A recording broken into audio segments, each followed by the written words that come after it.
Alright, well, you'll never guess who's back in action with even more stuff here in Unity.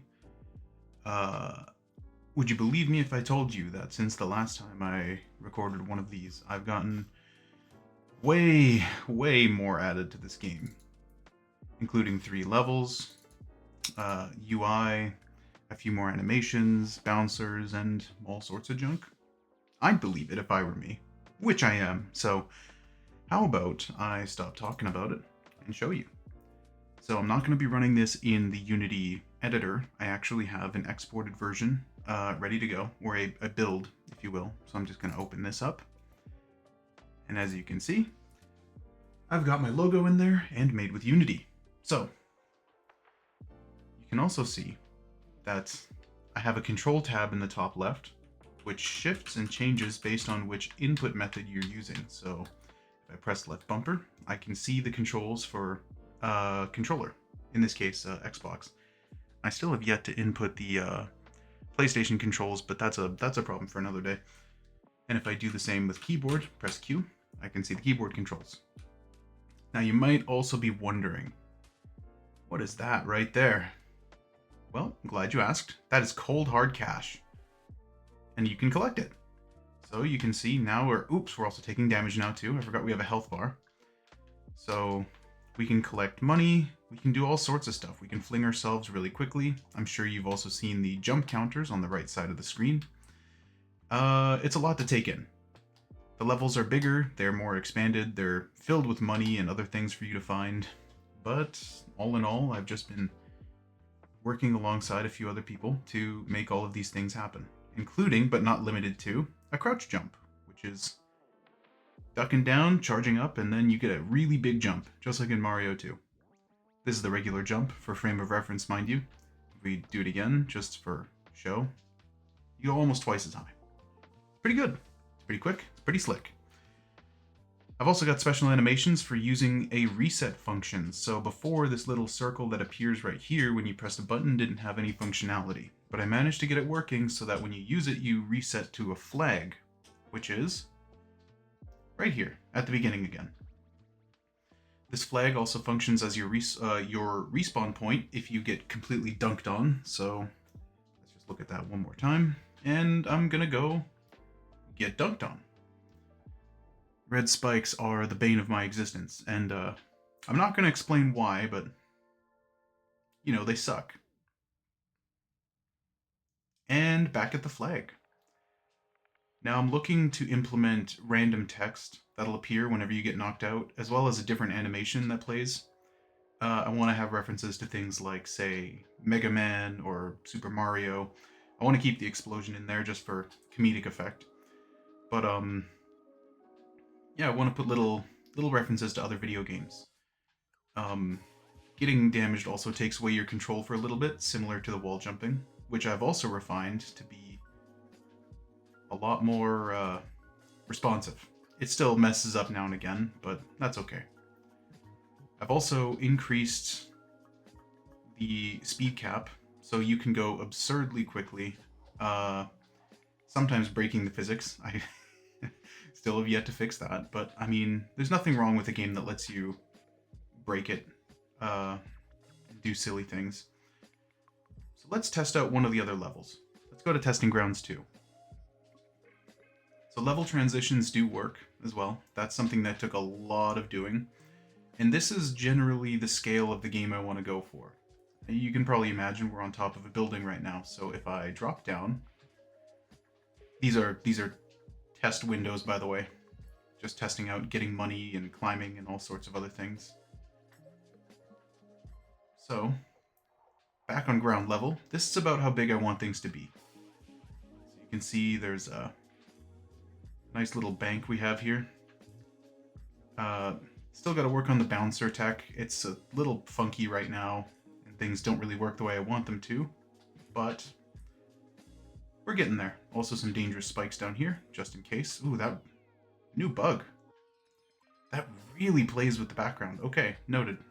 I'll have to work on that for later, but I'm finding this out in real time as I'm recording it. So since this is supposed to happen in the city of Vancouver, British Columbia, Canada, I decided to implement the city's flagship SkyTrain. And the SkyTrain is very, very tall. This is just for testing purposes. It's absurdly tall. And I also put a bunch of junk up in the air up here. But this was all for testing the movement and the bouncing physics and everything. But the SkyTrain goes all across the city, and I want it to appear in all of the levels, or most of them anyways. Come on, stop dashing into things. There we go. Speed! Okay. And because the city is always under construction, there is also a crane up here, which if we follow down this way, there is a thing being held up by the crane. And I fell right past it because I'm a fool, and I fell into the construction site, which has a building that isn't quite complete yet, but it's still dangerous. We don't want to die here. I've only got 1 health. I don't want to have to fall all the way back down here.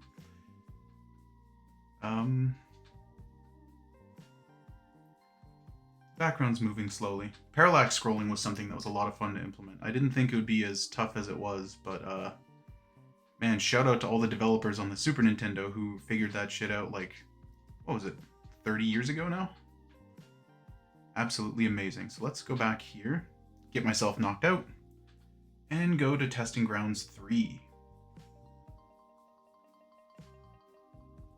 Oh, also, pennies.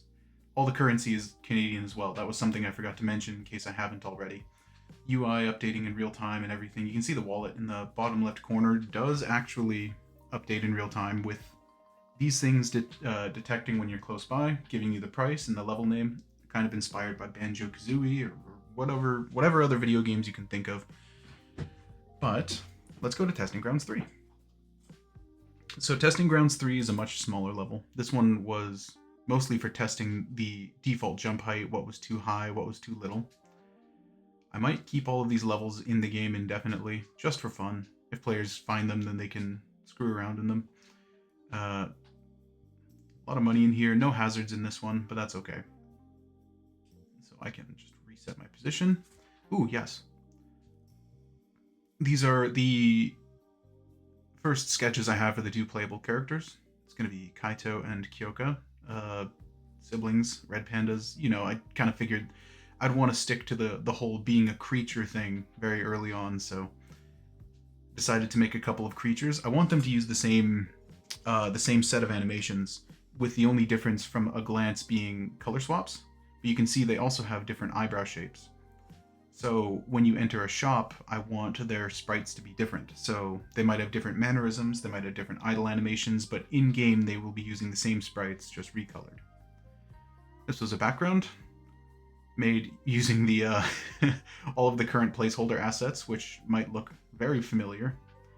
And yeah, that's just what I've got so far. A lot of the movement so far has been inspired by other games like Hollow Knight. There's a little bit of Castlevania in there, Banjo-Kazooie, Super Mario Odyssey, so on and so forth. I know I might be iterating something I said a few months ago, but the idea is to just make a game based on, well, movement and exploration.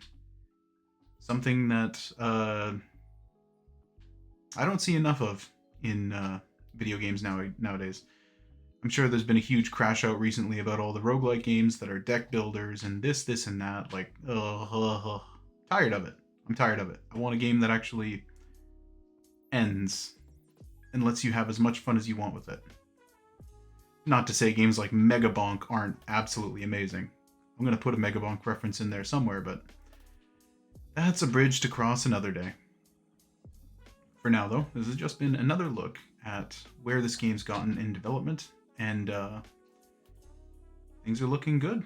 I'm very happy with how things are progressing, and I'm hoping that, who knows, maybe this time next year or Christmas time this year, I might have something that I can release to the public, or maybe get a public demo going or something like that. We'll see.